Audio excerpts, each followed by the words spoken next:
Welcome, friends. This is Mike Williams. The following interview was a show I did back in September of 2018 with Anita Whitney, and although 2 years has passed, the discussion is still very pertinent to today's events. Thanks for listening. I'd like to start, however, with a real live situation in my world that came up over the last 2 weeks, and then we're going to bring Mike in. He knows a bit about it, but we're going to share what is going on and help listeners perhaps understand how this game is being played. Okay, I have a close relative, who is now 17.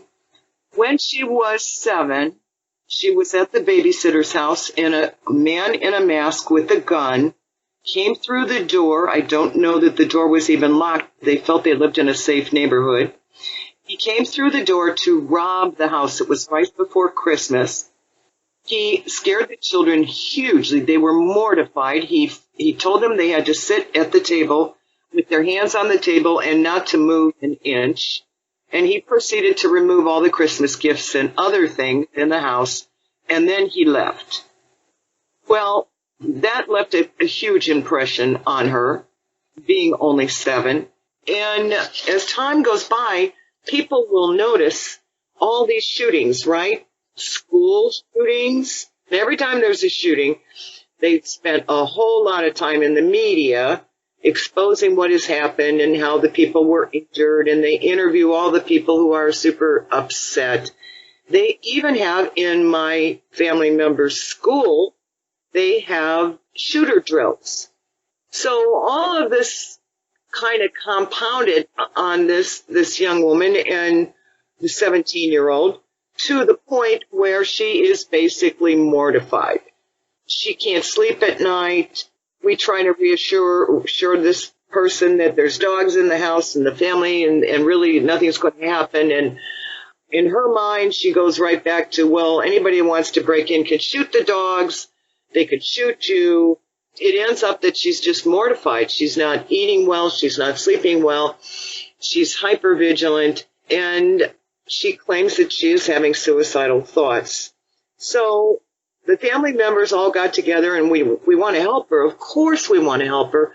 So we're trying to figure out the best way. And if you've listened to this show at all, you will know that any discussion of drug therapy for this relative, I would frown on quite firmly, and I was against that. So we were seeking other ways of helping her, and we all thought about hypnotherapy. We thought, well, maybe this is how we can help her get past this trauma. So I put in a call to Mike Williams, and we had a fabulous conversation. And I'm going to share Mike Williams with you, and you can learn from what he has to say as well. Welcome, Mike. You really helped me that day I talked to you. Well, I'm glad I helped you, Al, and thank you very much for having me back on the show. I'm thrilled to have you. So maybe you can share with the listeners what happens when a child has a traumatic event and it's not, I don't know, it's just sort of ignored maybe, and as the years go by, what happens? The brain is, think of it as like a hard drive on a computer. So what happens is when events happen in our lives, files get written to that hard drive. So in the case of your family friend, back when she was 7 years old, a very traumatic event took place, and it was very fear-based. So let's just keep that in mind, because a lot of what goes on today in order to keep people in a state of fear and duress is to ensure that there's fear. So in her case, it happened when a person came in with a gun and files got written to her hard drive. So now what happens is, as she progresses through her life, those files will continue to play themselves.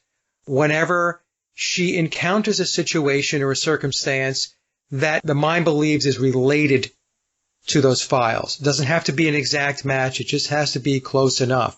So in her case, as she's getting older, and now we have these active shooter drills, or we have the actual quote-unquote active shooters at the various schools and in other places, events around the world, what happens is this brings that file back into play.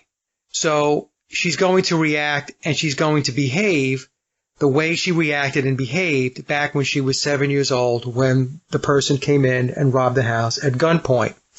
And that reaction and that behavior is going to be fear. And it's going to result in worry, and it's going to result in a lot of anxiety and concern. So the only way to be able to get your family friend feeling better is to go into that hard drive, to locate those files, and essentially reframe them. And when we say reframe, it means to understand the event back then, to go through a process of desensitizing. And part of that desensitizing process, Al, is very simply having the client, in this case, your family friend, aware that even though it was scary at the time, very scary, nothing happened. She's okay. But the mind itself doesn't take that extra step. It just recognizes that initial event of fear and being very scared, and that's what she's taking forth. But if we can get the mind to understand that, yes, even though it was a scary moment, you're okay. Well, she even sits they told me she goes to school and she sits in the cafeteria, and when she sees someone opening their purse to get something out, right, she thinks maybe it could be a gun. And this helplessness plays into this, doesn't it, Mike? Because even though she's at a school that has police guards, they don't allow guns, it doesn't seem to register in her head. She feels helpless.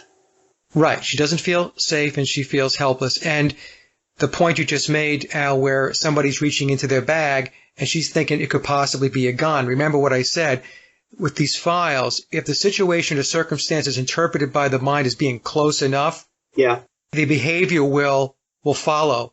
And that's what's happened. So, or that's what's happening to her. And of course, the news is just filled with this stuff. It's unreal. Right. On and on and on. And this is all fear-based programming. That's what this is. And it's to keep people in a fearful place and to have them worry and to be concerned. And so when you're in that mindset, when you're reacting that way, you are in survival mode. You're trying to survive. You're not thriving. And by keeping people in that mode, you're keeping them down. You're keeping them from really optimizing their potential. You're keeping them from being able to move forward in life. Essentially, what you're doing is you're lowering the consciousness of the populace because people who follow this stuff and people who believe all of this stuff are going to be very concerned about their life and their safety. What they do is they go to the very, very base mechanism that we have, which is to protect ourselves and to be safe. And so when they have all of these shootings and these types of events, that's what happens. People get very, very worried and concerned, and they're always looking over their shoulder. They're not looking forward to enjoying their life and achieving goals in their life. They're going to have a lot of struggles because they're going to be paralyzed by what's going on, and they're going to translate that into their life. Well, and they become essentially disabled. Yes, that's right. I mean, you just look at her and she doesn't want to go places.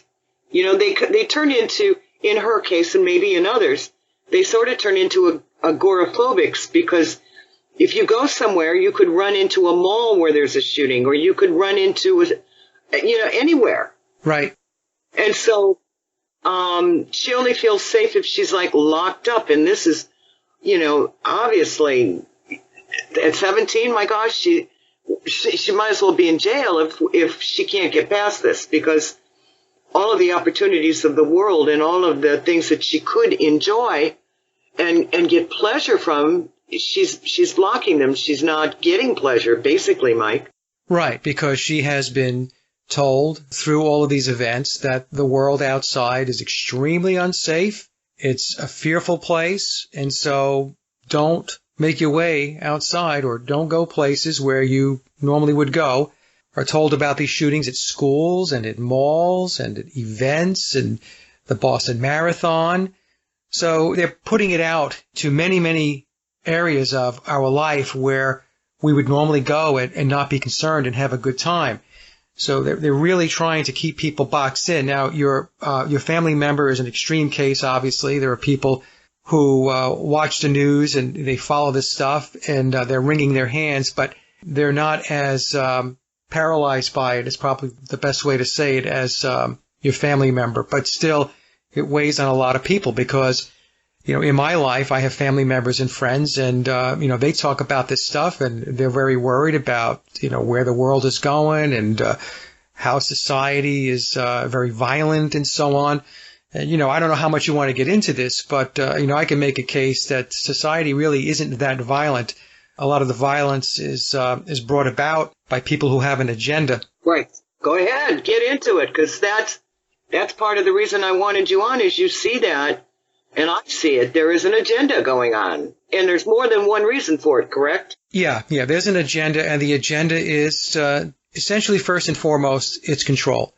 So they're able to control the populace by keeping people in a fear-based mode. So if you're fearful, then you're going to reach out to authorities to keep you safe, to ensure that you have your quote-unquote, your freedom.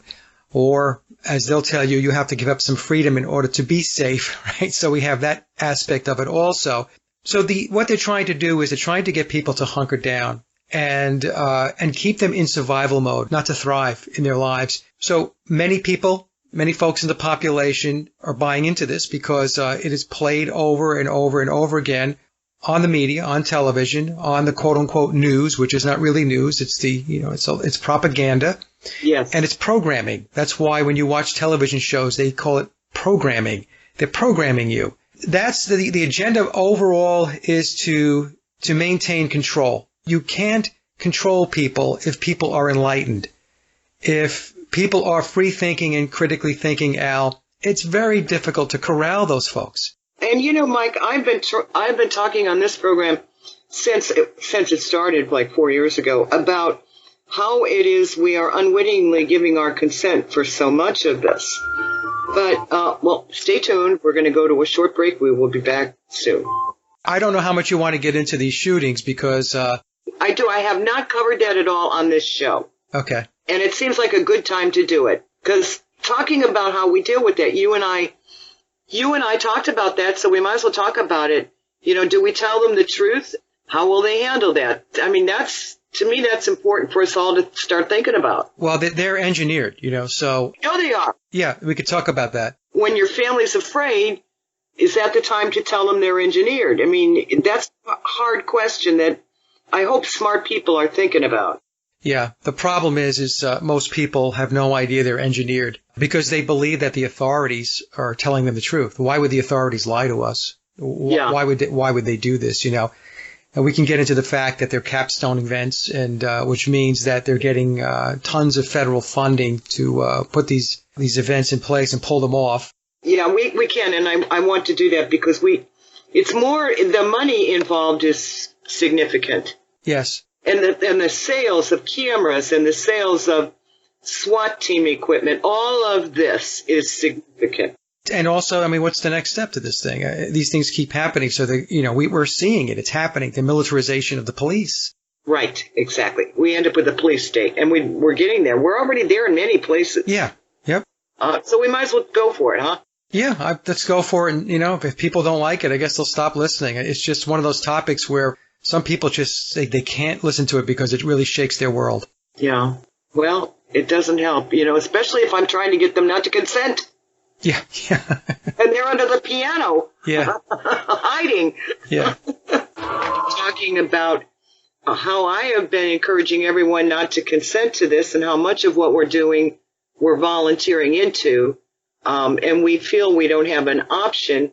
And I think Mike has just described, when everybody's afraid, one of the reasons it's difficult for me to make any progress in getting people to stand up, use legal notices, restrict their signatures, and start saying, no, I'm not going to consent to this, is that they're all afraid. And I get that. They send me emails.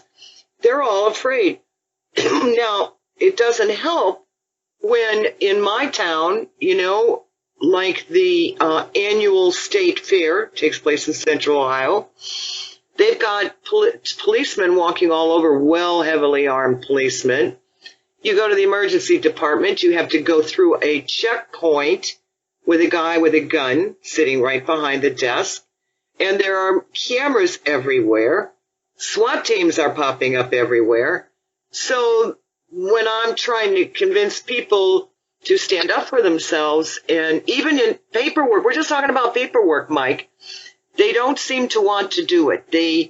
It seems like these events and this militarization of the police force has really had its impact on people being afraid to even say no.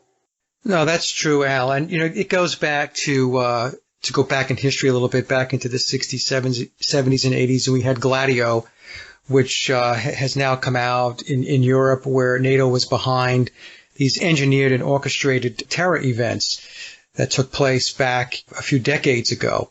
So for people to think that the government or organizations or entities within the government wouldn't participate or engineer and orchestrate these types of events, well, it's already been proven that they do. So it's a matter of people going back and doing some homework and just going back in time a little bit, not that far into history, and seeing that these things indeed do get done. And the reason why they get done is because it moves agendas forward. It's kind of a difficult topic to touch on because people don't want to believe that people who are in positions of authority, the government, the police, and so on, especially the government, that they would lie to us, or that they wouldn't tell us the truth, or that they would deceive us. Or they would harm us intentionally. Or that they would harm us intentionally. That's exactly right. So what happens is when these events roll out, like these school shootings as an example, people, the first thing they do is, well, like I said before, they want to be safe, they want to be secure, and so they look to authority. They look to the government to protect them, when in fact, these events are orchestrated. They are engineered. And they use crisis actors. Yes. So they will utilize, and they do utilize, crisis actors. There are companies that this is what they do. Yeah. They employ people to be crisis actors in these events. Now, again, I know this is very, very difficult for people to get their heads wrapped around. You're going to see patterns. That's the thing. There are patterns. They all roll out the same way, the exact same way. When I was suspicious when a lot of researchers started seeing problems with the Boston shooting. And the points they were making were very, very valid. So you see a staged event. Now, we had a staged event right here in Central Ohio. That was, to me, okay, this is what's really going on. I discovered that there was money coming in to these different counties, to the county sheriffs and possibly the cities, from the federal government for SWAT equipment. Right. Okay. But it cost money, and there were, in these grants where they were providing this SWAT equipment, there were terms and conditions. We talk about that relentlessly on this show. It's all a corporate structure. Grants are contracts. When they accept a grant, there's terms and conditions, okay? And if they don't meet those terms and conditions, they have to give the money back. People just kind of don't understand that's what's really going on with the government today. Money is pouring in the terms of grants, terms and conditions. The locals accept the money, and then they're obligated to perform. Right. Well, this was a grandmother in a small town north of here, and I don't know if I could even find it anymore. It's been several years. A grandmother and her granddaughter were standing outside the end of the driveway of a farmer's house, his farm. They disapproved of the way he was treating his cows. So they had signs, and I can't even remember what the sign said, trying to call attention to this farmer doing these bad things to his cows. Well, you probably are aware that they've tried to make PETA members of violent terrorism, which they are not. But anyway, the county saw this as an opportunity because part of the grant conditions were they have so many drills. They have to have drills. And so the local sheriff used that as an opportunity to have a drill. And this poor grandmother and her granddaughter, there were like 8 police cars and 4 helicopters that descended on these 2 women. Right. Scared the bejesus out of them. But the point of it wasn't that they were a threat. It was meeting the conditions of the terms, and they had to have a drill. We have another city south of Columbus who claimed that it was costing them $70,000 a year to maintain their SWAT team, and so they just voted to get rid of it because it was too expensive. So that means that they couldn't afford to keep having these drills, and they said no more. So people don't really get that there's grants in place requiring that these drills occur. No, they're called capstone events, and I've covered this on some shows with Sophia Smallstorm and a couple of other guests. And a capstone event basically is it's a drill where federal funding flows into these communities. It is organized and put together by FEMA and the Department of Homeland Security, DHS. They do these events. They do them as if they're actually real events. There are a lot of people that participate in them, and they are not aware that they are drills. We have to make that perfectly clear. So I'm not saying that everybody that is involved in these events is well aware that it is a drill. But those that are at the top of the pyramid of putting this together, they are aware of this. And the public is not knowing because it's played up in the media as a real event. And this is what perpetuates what goes into everybody's living room. And this is why people become fearful. And because it is, like I said, it's trauma programming. It's to keep you in fear. Right. So, I also don't want to say, because a lot of people who are in the truth community and the alternative research community will say that nobody died at these events. And I'm not one of those people that takes that position. And the reason why I don't, Al, is because I wasn't there. I don't know. In many of these events, it's highly questionable whether anybody died, but we really don't know. And one of the examples that I use where government takes lives is they'll send your kids off to war, and they won't think twice about that. Right. So just think about that, folks. So for anybody out there who's in the truth community that's saying nobody has died at these events, just think in terms of that people do die. It was probably the Oklahoma City bombing back in, 93 or 94, that really kicked things off. But it was 9/11, that false flag, that was the mother lode. There's no question, Mike. Yeah. Every time I look to see when policies got started, including in my county, I went to their website and I looked at why they had developed this new form of justice system, which was a collaboration, and they were changing the way the courts were running. And when I read through the information, lo and behold, the reason they did it is because of 9/11. Yeah. When I looked at why they passed the Real ID Act, and I looked at the legislation that came out of Washington, and I read it. It's boring, but it's enlightening. And the justification for the Real ID Act was 9/11. Yes. Well, the entire surveillance state we have today is based upon 9/11. Yes.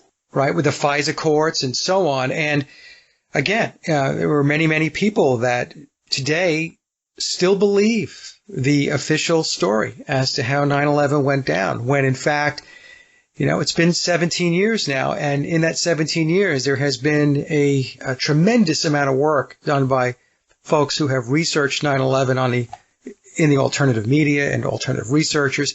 And if you take in or you follow any of that stuff and read any of that stuff or watch it, you're going to see that the official story is it's filled with holes. It's filled with holes, and it didn't go down the way they're telling you. And that's why, Al, just to go through this quickly, they have to re-traumatize everybody every year with 9/11. That's why every year there's the 9/11 memorials, and they have these somber moments, and they're lighting candles, and they're going to ground zero, which, by the way, is a term used for when they talk about nuclear explosions. They talk about ground zero. So they use a very odd term to describe the 9/11 where the buildings were, calling it ground zero, right? Yes. So in any case, so every year they have to basically reprogram everybody to get them to remember that moment, to remember that time. they'll play the loops with the planes and the buildings and all that stuff. And, it's basically to keep the conditioning in place. But, I think a lot of people, or more and more people, are starting to break the conditioning from 9/11, and they're starting to see things in a different light. So with that, they can't rely on that forevermore. People will tend to not pay attention to it. In fact, a lot of young people probably don't focus on 9/11 at all. So what they've got to do is they've got to introduce new events. Yeah. So instead of having a big thing like 9/11, now what we're seeing is, we're seeing shootings out in Paris and shootings here in the United States and all kinds of, bombings and shootings out in other places in Europe. So what they've done is they've taken their theater, it's worldwide now, to ensure that the entire world is caught up in this. It's really quite unbelievable, actually, the way it's been all put together. Yes, and you can hear people talking in the EU Parliament and using war on terror. The term war on terror is used almost in every government across the planet now. Right. The other buzzword that I see, even on some of my favorite shows that are not at all about violence, I believe that the real life events, like in some of these shows, these homestead shows in Alaska, okay, these are real people.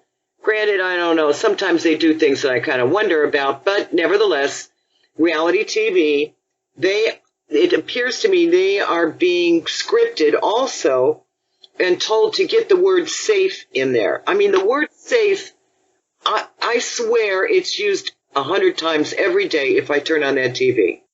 Oh, yeah. They're using hypnosis, Al, on television. This is what they're doing. And if you want me to explain it, please, I'll explain how it's done. Okay, so a lot of people, they sit in front of the television set, and we'll just use the cable news networks. I mean, but it applies to any other program. That's why they call it a program running on television. So whenever one of these events takes place, whether it's a shooting or a bombing, whatever, the first thing they do is they play a loop, a tape loop, and they play it over and over and over again. And the reason why they do that is because your subconscious mind loves imagery. That's how the subconscious mind takes in things. That's how it learns imagery. Then, along with the imagery, what they'll do is, along the bottom of the screen, they will flash up the words alert, terror, bombing, shooting. These are suggestions. These are direct suggestions that are being implanted into the mind of the person that's watching the television set. And when you watch television, and you watch it long enough, and it doesn't take very long for this to happen, you drop into a trance state. You drop from beta, which is your waking state, into alpha.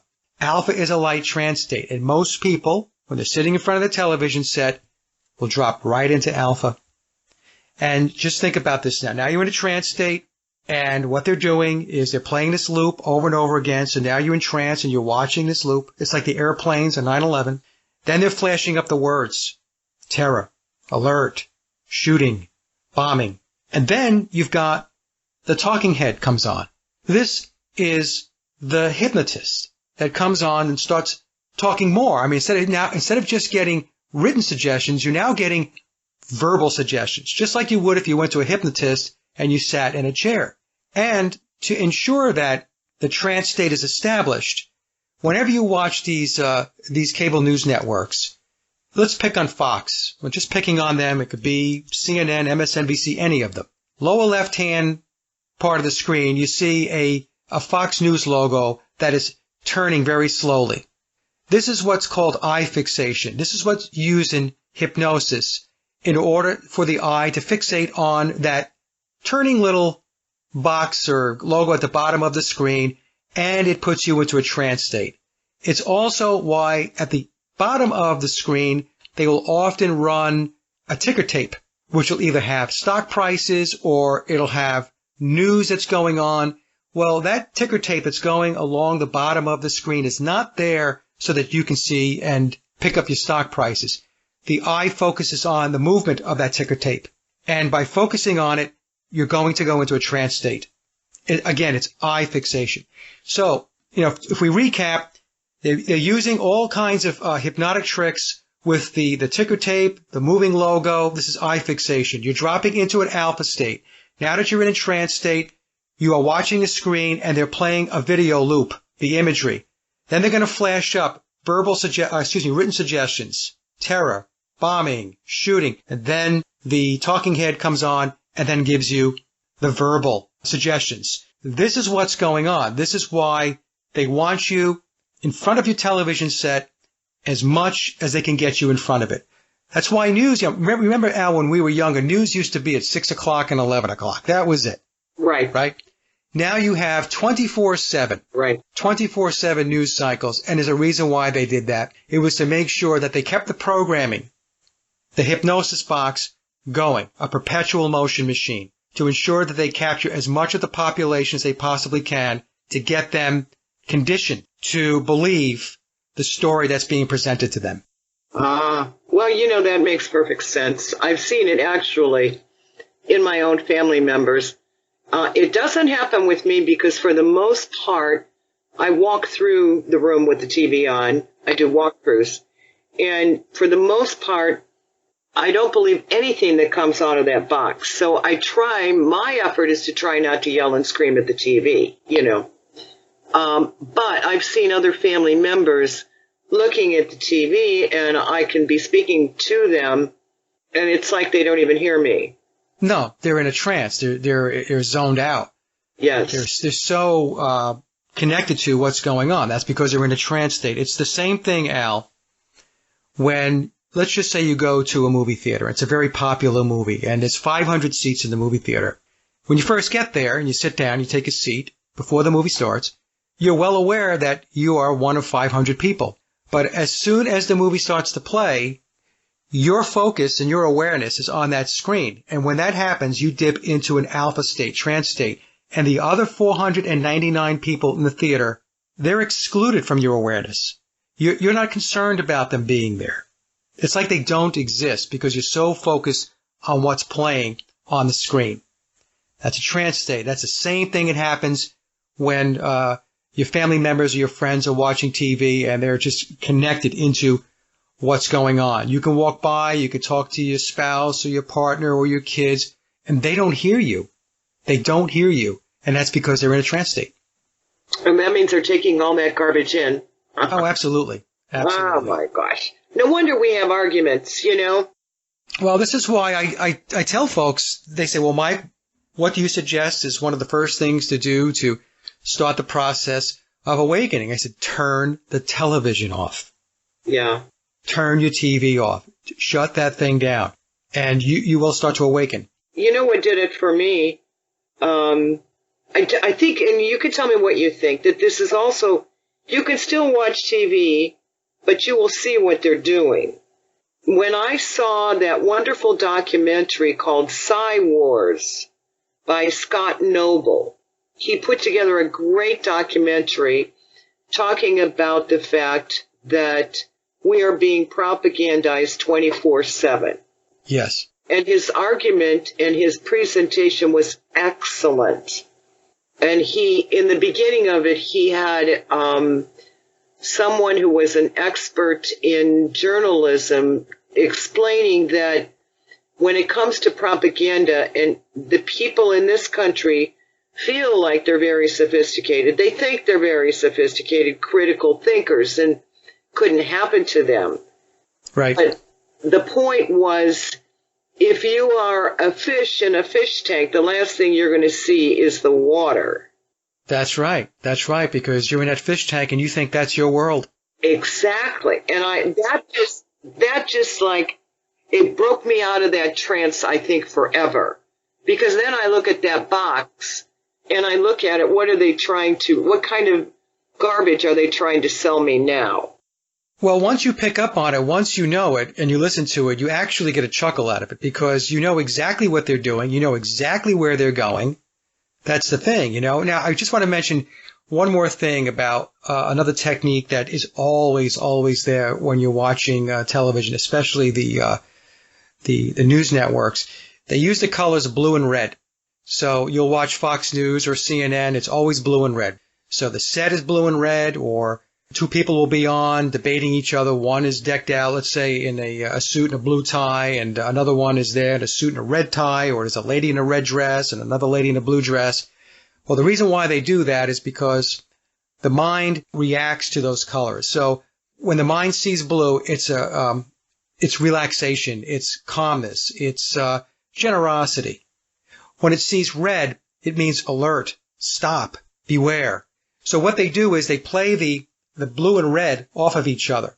As an example, one of the things that they do, this is a very popular technique, is if they want their viewership to listen to a particular message, in other words, they want to get a point across and they want people to get comfortable with it, the person speaking to them and the set will be decked out in blue. Oh, wow. Okay? Because the blue is saying, I am a voice of reason. Relax, calm down, it's okay.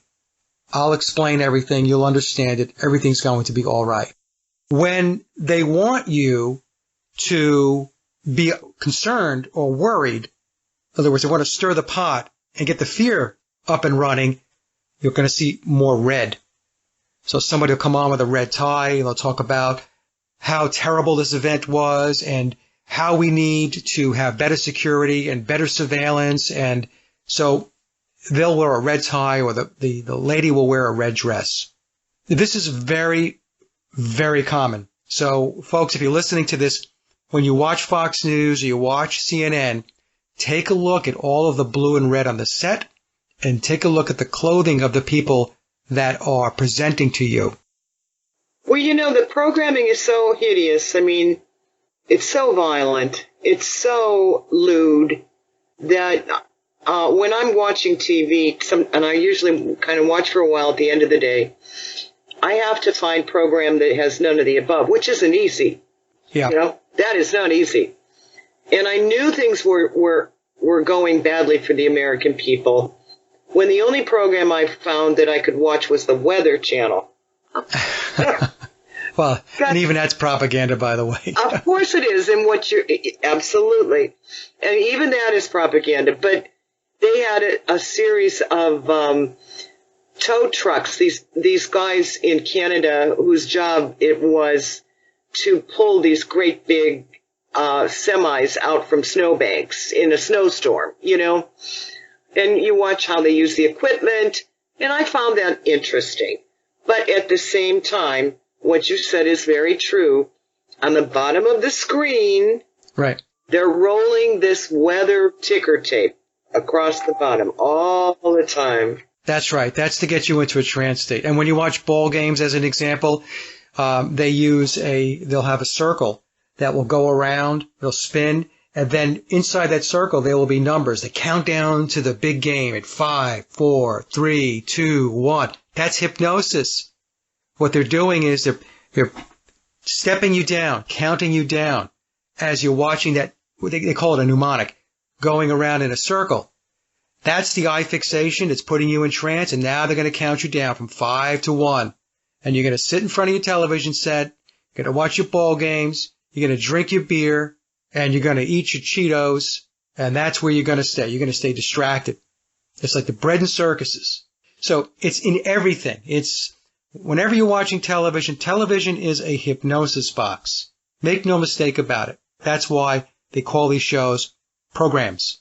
You watch the news, the person's referred to as an anchor, a news anchor. In hypnosis, we anchor. So when we have a suggestion, a good suggestion as an example, you go to a good hypnotherapist. After the mind becomes aware of a reframe or a more positive direction, we have certain techniques to anchor that suggestion, to make sure that the mind understands that going forward, this is the new behavior. This is the new way that we're going to react. Well, I called Jim Fetzer, who wrote that book, and I know you know who he is. And yeah. I have been on his show. I haven't had the opportunity to have him on mine. But I asked him, I said, it seems like they're working overtime to protect the same book story when we got all these other stories, Yeah. And I asked him, I said, I look at the battle they're fighting over the same book story. The people, they got Alex Jones involved. They got Professor James Tracy involved. They are really battling. Really, they're digging in when it comes to the same And I asked him, when all of these other things are going on, why is Facebook so sacred? Now, his opinion is if Facebook falls, they all fall. I think he's right. And Facebook was really the first big school shooting. Yeah. So if you knock the rungs out from underneath Facebook, then what happens is every other school shooting and any other shooting, whether it was a school or not, we could talk about Vegas and San Bernardino, that's all going to crumble. People are going to start asking questions. So they have to protect that one. They have to put everything they have behind it. And it's interesting because Facebook has been the most scrutinized by those who are doing the research to uncover what truly went on there, what really happened. I'm finding, and even myself, to be honest with you, Al, as more and more of these things roll out, my interest in focusing on them is waning. Now, I don't know whether that's a good thing or a bad thing. And the reason why it's waning, I guess for me, is because it's not that, I'm not interested. It's just that I know what's going on. So I don't have to spend a lot of time rehashing what I already know, But I think it's also the general public becomes desensitized to these as well. That's what I was going to ask you next, because I look at my other members of my family, and they're not really involved. In fact, I would almost wage that they are sick of watching these things. They're tired of it. Because when they cover them ad nauseum. Yeah. And so there's a percentage of the population will say, okay, I got it, and they'll just turn it off. They will not spend hours in front of the TV like so many people did on 9/11. People spent days in front of the TV. I do believe the apathy is something that they rely on, though, because, with the apathy or people not paying as much attention to it, myself included, that the wheels behind the curtain continue to turn. And then they're able to put their agenda forward because there's less resistance, right? Because people really aren't asking any questions. The other thing, too, is that I believe that certain people who are involved in these events from a crisis actor perspective are rewarded. So as an example, we had that guy who was remember the young lady news reporter, I think it was in Virginia, that was allegedly shot at point blank range. And then her boyfriend came out and, they were together for like a couple of months and he's coming out with a book of their memories and all this stuff. Well, he wound up, I forgot the guy's name, but getting an anchor position, I believe, on that newscast. And also he won a seat in, I think it's Virginia. I hope I'm right with this thing, as a congressperson. So he was able to parlay that whole event into a position of influence, into a political position. So what does that mean? That means that they're putting their players in place, you see? And the public, because they're buying off on these things and they believe these things, are actually voluntarily electing and putting these characters into positions where they're going to shape policy. And they're going to change, they're going to change the country and the world in a way that is, I think most people are not going to be very happy about. I'm going to make a prediction that kid from down in Florida, David Hogg, I wouldn't be surprised within the next couple of years, we see he pops up someplace where he's going to be running for political office. Well, and the more events they have, that's another thing. And talking to family members and people who aren't that enlightened about this, if you expose Facebook and you can somehow convince them Facebook was a drill and nobody died, so many of them would respond by saying, well, I suppose you would say these other ones were drills too. Yeah, right. In other words, the more they have, the more incredible it is to the general public to think that they were all staged. So they will just shut you down and discount everything you have to say. Who trains these news people? It is a hierarchy. Is this Ken? Yes. Yes. Yeah. So what happens is many of them are just paid to read the monitors, right? So the training is just basically just reading they're essentially actors. Is it the producer of the show who's kind of running the whole psyop? I would say the producer is probably low level. I mean, you're getting into the actual executives running the station or the network. Right. And then above that also. So there is a hierarchy. Compartmentalized to a certain extent. It's compartmentalized completely. Yeah. And in some of the bigger names, like as an example, Sean Hannity is completely trained in neuro-linguistic programming. Yeah. Right. So, I mean, I have a whole video where an NLP expert broke down Sean Hannity. Yeah. Using actual clips from Hannity's show. Yeah. And pinpointing exactly when he's using NLP techniques, and that is obviously to influence the audience, right, from a psychological perspective. But it's extremely compartmentalized. Yeah. People don't understand the magnitude of the compartmentalization. They do not understand it. Yeah. Okay. All right. Thanks. Here we go. No problem.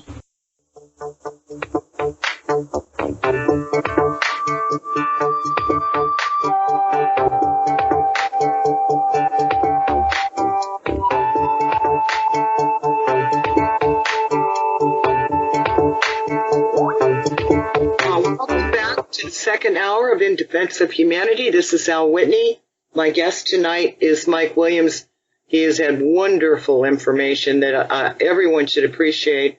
Mike is a hypnotherapist and a musician. The last time he was on the show, we talked about what he knows about what's happened to pop music. It was great. But tonight we're talking about hypnosis and how it is being used. It's a tool to help people. And I would like to talk a little bit about how it helps people when you're doing therapy and you're an honest therapist and your goal is to help people. But he's described for the last, half an hour, how it can also be used to control the thinking of the population. And they've done an amazing job. I'm sure they spent a fortune setting up this system that entrains the minds of the American people. That's right, Al. And I just also want to clarify that hypnosis by itself is not mind control, right? So hypnosis is one of the tools within the mind control bucket, if you will.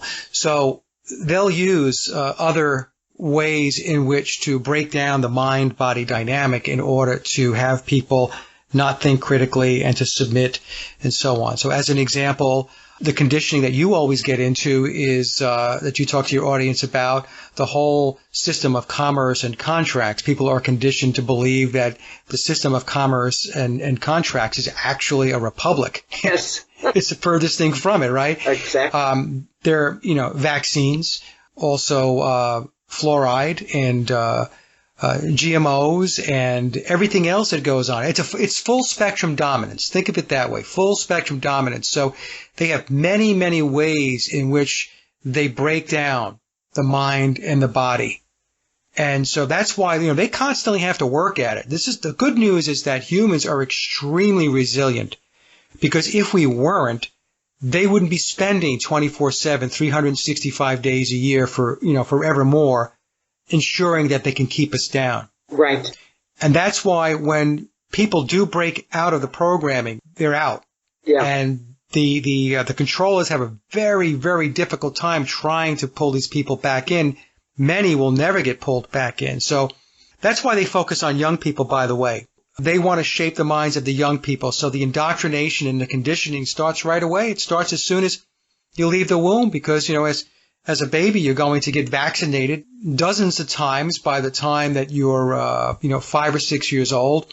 Then you're going to go to school, and our schools are not education. They're really indoctrination centers. And then, you're going to make your way through high school and then college and universities and all that stuff. And the problem is that people really don't understand the magnitude of the control that's in place. People don't like to believe that they're being controlled. They don't like to believe that they're puppet masters. But the reality of the situation is it's totally controlled. Yes, and we've done a show on explaining to people why in 1933, during a national emergency, the American citizen, the United States citizens, were declared enemies of the state.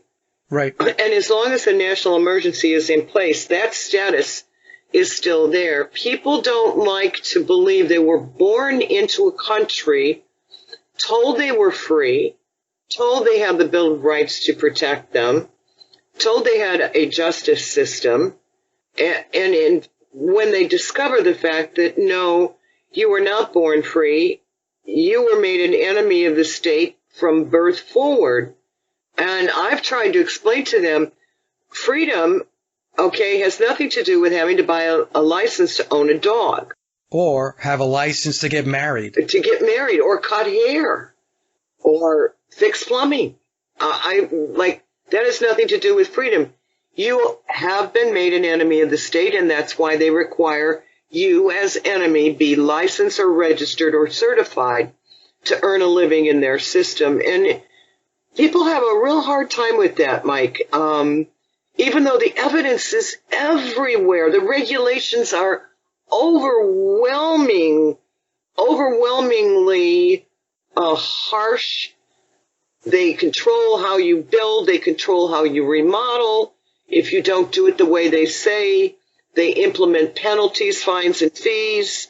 Taxes. And taxes, you're taxed on every level. I mean, you buy gas, you're taxed. Your local community taxes, your state, the federal, everything. And if you get your telephone bill or your electric bill, look at all those charges on there, folks. Right. Okay, does that mean you're free? You're not free. You are an enemy of the state, and that's why they don't care if they give your child a dread disease with vaccines. They don't care. No, they don't care. And here's the thing, right? We live and interact and exist in a feudal system. The feudal system never went away. No. But they don't call it the feudal system anymore. So what happens is you're born into the feudal system. You are born into enslavement. Right. You're not free, but they tell you you're free. Right. So you have defined freedom in the construct in which they operate. So you think that paying taxes is part of being free. That's we have to pay for roads. We have to do this. We have to do that. When in fact, there should be no federal income tax, because if the U.S. government printed its own money and had the Treasury do its job, you wouldn't have to borrow money from a private bank, which is the Federal Reserve, the central banking system. And if the government printed its own money, well, then there would be no need for federal income tax, because the government would owe the money to itself, right? Correct. The point I'm trying to make, folks, is that you're not free. No. As Al was saying, you have to have a license for everything. If you have a car, you have to have a license to drive your car. You have to have a registration. You have to have insurance. These are all terms that have to do with conducting commerce. Right. Well, and as I've said many times on the show, and maybe I'll do a show in the near future, bringing back the notice of condition precedent, this system is not, it's based on a presumption that you're agreeing and consenting to all of these restrictions. Right. Even though they are not giving you the information, it's based on the premise that we're granting them informed consent. When that word, nothing could be further from the truth. We are not informed, period. When you go to the medical system, they do not inform you. They prescribe black box warning drugs. In fact, you get more truth about pharmacology products from the ads on TV than you will ever get from your doctor. That's right. And you can't be informed if you're in a state of ignorance. Correct. The two don't come together. So there's a quote. It's attributed to Chris Hedges. I don't know if Chris Hedges actually said this, but it doesn't really matter because it's a great quote. It kind of summarizes everything we're talking about, Al. But the quote goes like this: "We now live in a nation where doctors destroy health, lawyers destroy justice, universities destroy knowledge, governments destroy freedom, the press destroys information, religions destroy morals, and our banks destroy the economy." That pretty much sums it up. That does sum it up. It absolutely sums it up. And I'm going to bring it up again. I've said it many times on this show, and I know you're aware of it. But the lawyers, I spoke with a lawyer this past week, or actually for the last several weeks, delightful woman. I will have her on this show. She is not currently practicing law, however, but she's looking honestly at her own profession. And in 1933, they declared a state of emergency. Congress gave the president ultimate authority over the country. What we're saying is that they basically suspended normal quote, constitutional, unquote, processes during a national emergency. Unfortunately, they didn't grant this power to FDR. They granted it to the office of the president. So as long as there's justification for declaring an emergency or war, the president maintains this dictatorial power, which is how we have more than 600 federal agencies. 600. The Constitution absolutely does not authorize 600 agencies to be making law. Right. That means that law is coming from the executive branch that is not constitutional. Now, when I talked to this wonderful, darling attorney, I asked her, when you were in law school, were you taught about the permanent state of national emergency? And for people who are unaware what that is, you can go to my website, anticorruptionsociety.com, go to the tab that says Source Documents, click on that, then scroll down and read Senate Report 93549. This report was done in 1973 by a Senate committee, and what they did is they absolutely investigated in detail. Many, many people were involved as to what this state of emergency means. Essentially, they were looking to find a way to terminate it, and they did not succeed in finding a way to terminate it.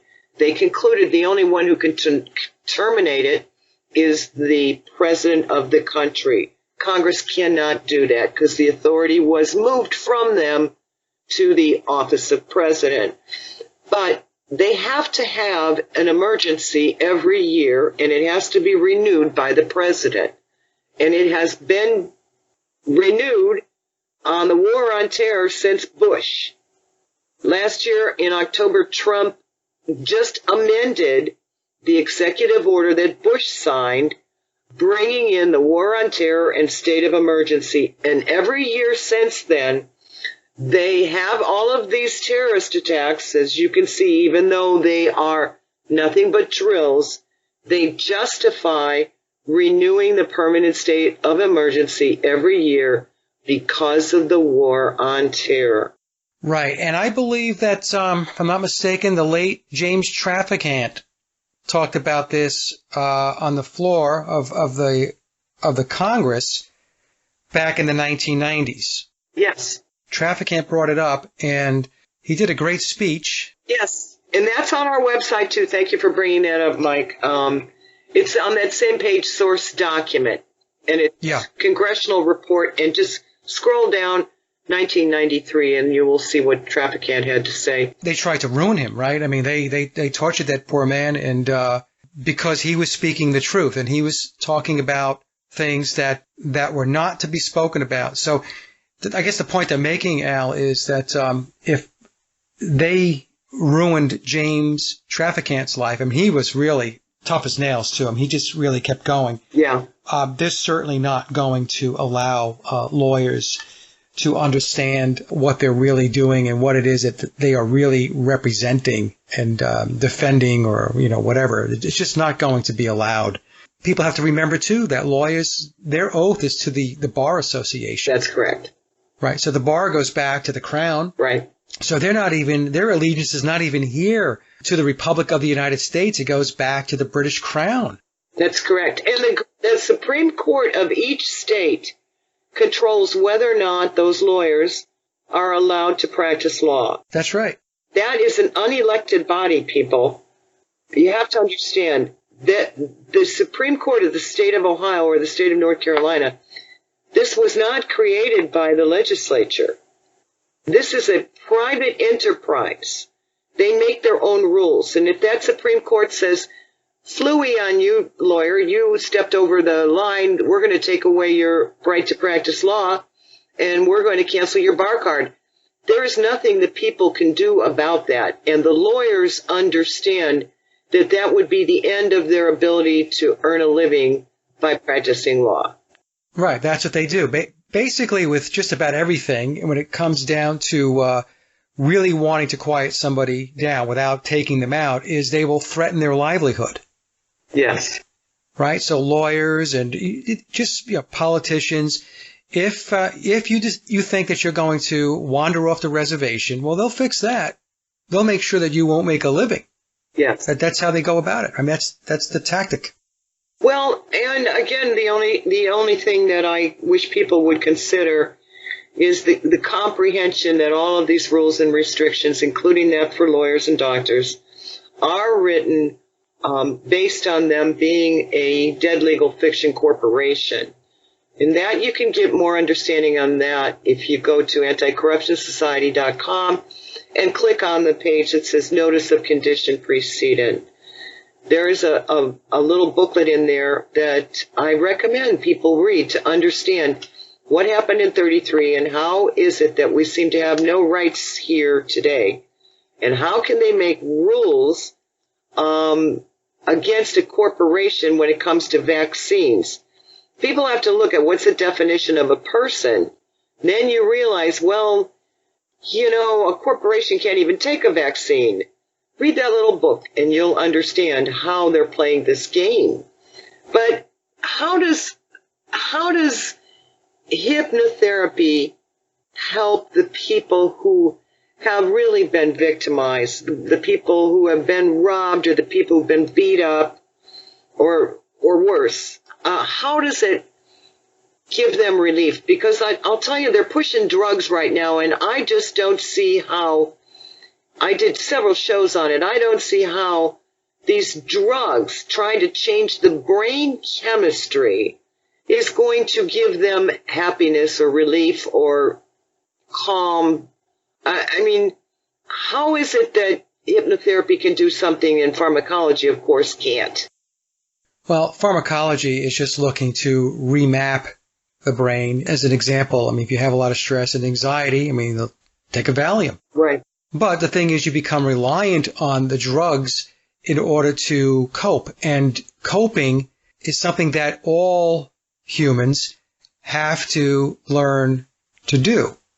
Right? It's part of life. I mean, even having levels of stress in your life, not being overstressed, but stress and coping. I mean, these are things that we have to learn to do because that's the way life is. And what the pharmaceutical companies and the medical industry, they're coming out and saying, well, I mean, you really shouldn't have to develop coping abilities. I mean, you should just take a pill.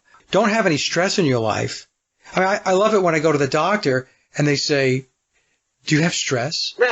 as if like you're some kind of oddball if you have stress. And then if you say, well, yeah, I have some stress in my life. I mean, I have a job and all this stuff. And then they go down this path, well, you really have to try to get the stress down and manage the stress and so on. And, well, how do I do that, doctor? Well, here, let me write a prescription for you. Yes. Okay, hold on. We're going to break. We'll be back in 2 minutes.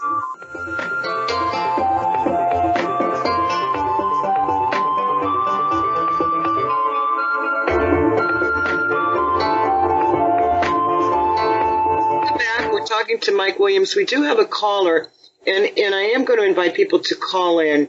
The call-in number is 1-800-313-9443. But before we get started on calls, I wanted Mike to share with us how hypnotherapy actually can help in this mess.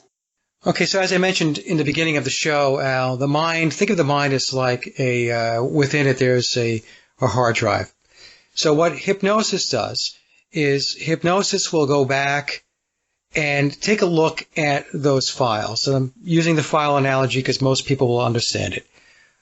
And to make the inner mind or the subconscious mind aware that we want to make a change, that we want to be able to update those files so that the behavior going forward is different, that it's the desired behavior versus the old behavior. So when a client goes into hypnosis and we go back to when those files first got written to the hard drive, when the first event took place, we call it the initial sensitizing event. When those files are first written to the drive, we can then start from that point and go forward by having the client understand the situation that led to the files being written, as an example, like trauma as an example, and understanding that there's a different and better way to move forward, that those files are old and we don't need to use them anymore. If you don't update the files, what will happen is the subconscious mind will continue to send those files to the conscious mind over and over and over again without updating them. And that's why many times people do not understand why they behave a certain way or why they react a certain way. It's because these old files are being used and they are unaware of anything about these old files. And many times it's just suppressed memories, as an example. So if I ask somebody when they come in and I'll say, well, when did you first experience this behavior? They'll say, well, I think it was going back, and they'll pick a date. Virtually every time that I take them back in time, I regress them back into hypnosis to understand when those files first got written. It's always at a date that's earlier, always, which means that the earlier memory is not being recognized by the conscious mind. By getting the client to understand that they want to move forward in a different way and having them understand what it means to continue to two things. One is, what does it mean for your life if you continue to do the things that you're doing? Let's just say smoking as an example. Well, eventually it's going to result in very, very bad health problems. And then take a look at your life and say, well, what does your life look like if you don't smoke? What happens when you stop smoking? Then they're going to see that their life is going to be a lot better. They're going to be a lot healthier. They're going to live longer, and so on. Once the inner mind, the subconscious mind, becomes aware that, hey, if I change these files, there's a big benefit. I'm not going to have that cough anymore. I'm not going to be a social outcast. I'm just going to be healthier. My family's going to be happier. The mind is very good at starting the process of making that change. Very, very good at it. Oh, that is so encouraging. Thank you. Well, this is what a lot of people don't understand. They think it's hard. Well, if you find yourself a good hypnotherapist who is really skilled at their craft, really good at what they do, they'll be able to make those changes. And I have a lot of clients. They've seen huge benefits. Wonderful. That's great. Okay. We have someone from Texas, Bill in Austin. Bill, are you there? Good evening. Yes, I'm the same guy that continuously calls saying that it seems like the whole country is hypnotized. And it is. Yes, my contention that it's I agree 100% with your guest, Mike. It seems like the country's already hypnotized. We just have to dehypnotize them, actually. No, that's exactly right. They are conditioned, and it's through a perpetual motion machine of conditioning that takes place through the television set, the media mostly, but also, as I mentioned earlier with Al, through breaking down the mind-body dynamic. So there's a lot of other things at play, but the television set and movies are also fall into the category of programming, have a huge effect on the public. What is your suggestion to the average person on how to counteract this? It looks like a massive propaganda system we have going now. Okay, we'll hold that answer to that question when we come back from the break.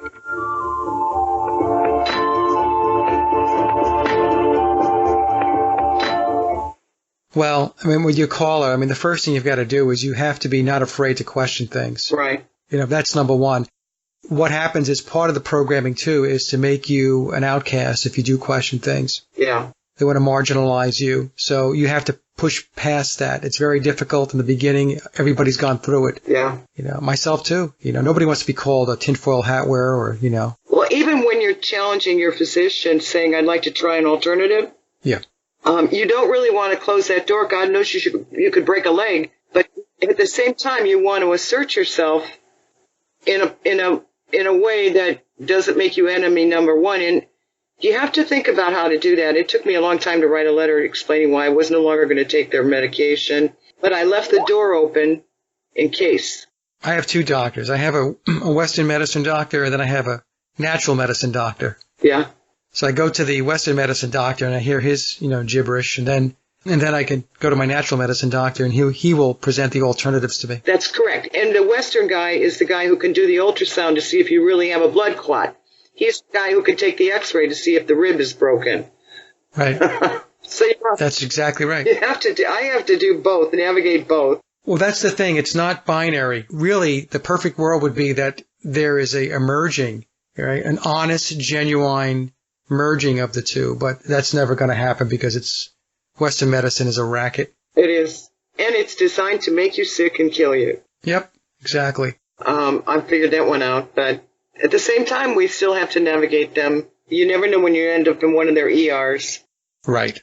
Okay. Could you repeat your question, Bill? I think the listeners, I want to make sure we got it right. Well, just the question is, most people don't understand this. I mean, I've probably taken the same courses that you have, like the Gil Boying with instantaneous hypnosis and a lot of the things that you've learned. But what is your suggestion to the average person that's not familiar with this? What is your suggestion to what they could do to stop interfering with their critical thinking as far as the world goes? Well, it's not an easy thing because everybody's at a different rate and pace, so we're not going to have like it's the light switch on, the light switch off, right? But my recommendation, first of all, is to not be afraid to question things. There are a lot of people that do question things or things don't seem right, but they're afraid to speak up. They're afraid to say something because, I might be ridiculed for saying something that somebody else is going to say, well, that's not what the official story is, and that's not what everybody else believes. Why would you say that? Are you crazy or something? So everybody has to push through that. I had to push through that years ago. Nobody wants to be ridiculed and called names and called a conspiracy quote-unquote theorist or a tinfoil hat wearer. The other thing, too, is the biggest thing, as I mentioned earlier in the show, is turn that television set off. Just turn it off because there is nothing coming out of that television set that is truthful. It's the ministry of propaganda. 6 corporations own all of the media in the United States, and I think in Australia it's 2. So it's not very hard for them to be able to shape their message and to figure out who hears what. All it takes is for 6 people to sit down and decide what it is you're going to hear and what it is you're not going to hear, what it is you're going to see and what it is you're not going to see. So those are my recommendations, first of all, is basically step up to the plate. Don't be afraid to question things. That's why you have a brain. That's why we have our mind, to do those things. And push through the fear and start turning things off. That's the best way I think that I found, at least for me, that I was able to do it. Okay. That's good advice. That sounds great. One thing that I've learned that helped me the most was to study hypnosis itself. And the more ways that I've learned that people become somnambulistic and just completely into an alpha theta level was the different ways that you are hypnotized. And once you know the ways that you have become hypnotized, then you start to see it around you more. Right, that's right. But the first thing is they have to know that they're being hypnotized. So that's why we do shows like this where there's an awareness now when people look at their television sets, if they're listening to this, they're going to say, I remember Mike and Al talking about this. Let me take a look and see if I see that too. And then all of a sudden the light bulb's going to go off and they're going to go, yes, indeed, that is happening, right? So the first step is to get people to understand what's really going on. He has a website. Give him your website, Mike. My hub website is sageofquay.com. So SAGE, Sage of OFQUAY, sageofquay.com. If you go there, that's my hub website. You can find links to everything that I'm involved in. Yeah. And do you have an organization or any group of people that you work with, or do people just sign up to your website? It's just me. I run solo. So, yeah, there's no organization. It's just Mike sitting here grinding it out, trying to wake people up. Okay, great.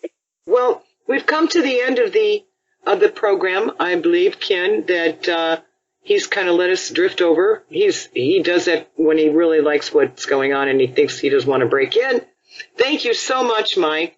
I appreciate this, and I will have you on again. I know there's a bunch of other topics that we could cover, and you just really helped enlighten people about this whole false flag thing and the mind games they're playing on the public.